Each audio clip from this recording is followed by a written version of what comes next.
রাজনীতিতে সরাসরি যুক্ত হওয়ার লক্ষ্যে অন্তর্বর্তী সরকারের উপদেষ্টা পরিষদ থেকে সরে যাওয়ার ইঙ্গিত দিয়েছেন তথ্য ও সম্প্রচার এবং ডাক, টেলিযোগাযোগ ও তথ্য প্রযুক্তি উপদেষ্টা নাহিদ ইসলাম। চলতি সপ্তাহের শেষ বা আগামী সপ্তাহের শুরুর দিকে তিনি পদত্যাগ করতে পারেন। নাহিদ ইসলামের পদত্যাগের সূত্র ধরে ডক্টর মোহাম্মদ ইউনূসের নেতৃত্বাধীন উপদেষ্টা পরিষদের রদবদলের আভাস পাওয়া যাচ্ছে।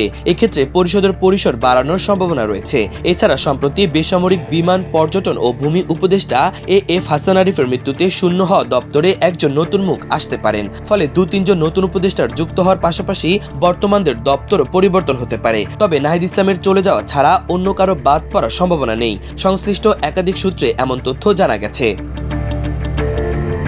গত ৬ মাসে প্রতিটি ক্ষেত্রে নানা পদক্ষেপ নিলেও সরকারের অনেক কাজে গতিহীনতার অভিযোগ রয়েছে। সরকারের নানা তৎপরতার বিপরীতে পদে পদে প্রতিবন্ধকতা রয়েছে বলে অনেকে মনে করেন। এজন্য একজন উপদেষ্টার ২-৩টি মন্ত্রণালয়ের দায়িত্ব পালনের প্রসঙ্গ তোলা হয়। জানা গেছে, গত ১৫ ফেব্রুয়ারি প্রধান উপদেষ্টার নেতৃত্বাধীন জাতীয় ঐক্যমত্য কমিশনের সঙ্গে রাজনৈতিক নেতাদের আলোচনায় সরকারের কাজের গতি নিয়ে প্রশ্ন তোলা হয়। বেশ কয়েকটি দল সরকারের কাজের স্লোত গতির অভিযোগ তোলে। এ সময় প্রয়োজনের পরিসর বাড়িয়ে হলেও সরকারের গতি বাড়ানোর পরামর্শ দেওয়া হয়।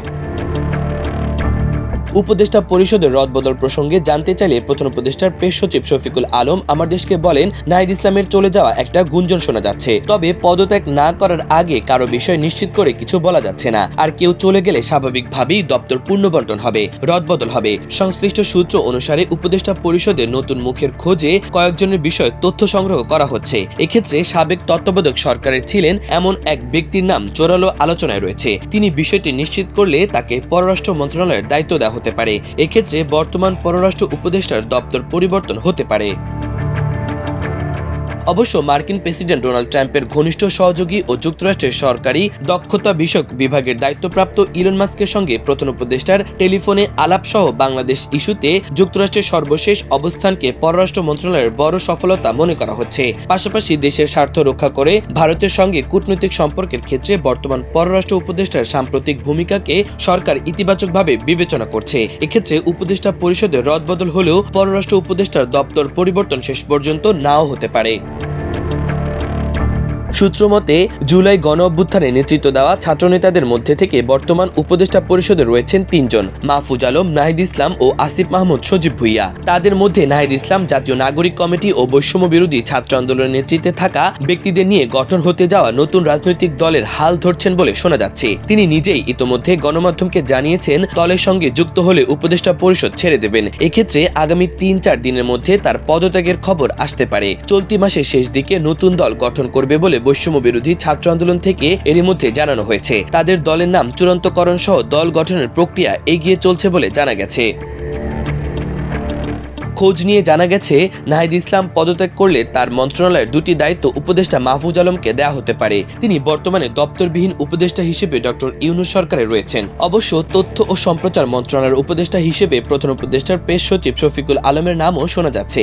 এছাড়া যুক্তরাজ্যের school of oriental and African studies বিশ্ববিদ্যালয়ের অধ্যাপক ডক্টর মুশতাক খানের নামও শোনা যাচ্ছে। এর বাইরে মন্ত্রী ও প্রতিমন্ত্রীদের পদমর্যাদায় থাকা বিশেষ সহকারীদের থেকেও কাউকে উপদেষ্টা পরিষদে যুক্ত করা হতে পারে। সূত্র জানায়, বর্তমান উপদেষ্টা পরিষদের সদস্য ডক্টর আসিফ নজরুলের অধীনে 2টি গুরুত্বপূর্ণ মন্ত্রণালয় রয়েছে। তার ওপর চাপ কমাতে আইন, বিচার ও সংসদ বিষয়ক মন্ত্রণালয় তার অধীনে রেখে প্রবাসী কল্যাণ ও বৈদেশিক কর্মসংস্থান মন্ত্রণালয়ের দায়িত্ব দেওয়া হতে পারে। ছাত্র জনতার গণ অভ্যুত্থানের মুখে গত ৫ আগস্ট পালিয়ে ভারতে চলে যান পতিত সরকারের প্রধানমন্ত্রী শেখ হাসিনা। এর ৩ দিনের মাথায় ৮ আগস্ট নোবেলজয়ী ডক্টর মোহাম্মদ ইউনূসের নেতৃত্বে গঠিত হয় অন্তর্বর্তী সরকার। তখন ১৬ জন উপদেষ্টা নিয়ে যাত্রা শুরু করে সরকার। ২৭টি মন্ত্রণালয় ও বিভাগের দায়িত্ব ছিল প্রধান উপদেষ্টার হাতে। পরে ২ দফায় নতুন উপদেষ্টা নিয়োগ ও রদবদল হয়। সব মিলিয়ে উপদেষ্টা পরিষদে মোট সদস্য সংখ্যা ২৩ জন। এর মধ্যে গত ২০ ডিসেম্বর বেসামরিক বিমান, পর্যটন ও ভূমি উপদেষ্টা এ.এফ. হাসান আরিফ মারা যান। তার অধীনে থাকা ভূমি মন্ত্রণালয়ের দায়িত্ব খাদ্য উপদেষ্টা আলী ইমাম মজুমদারকে দেয়া হয় এবং বেসামরিক বিমান ও পর্যটন মন্ত্রণালয় প্রধান উপদেষ্টার দপ্তরের অধীনে রাখা হয়। মাহবুবুর রহমান ইমন, আমার দেশ।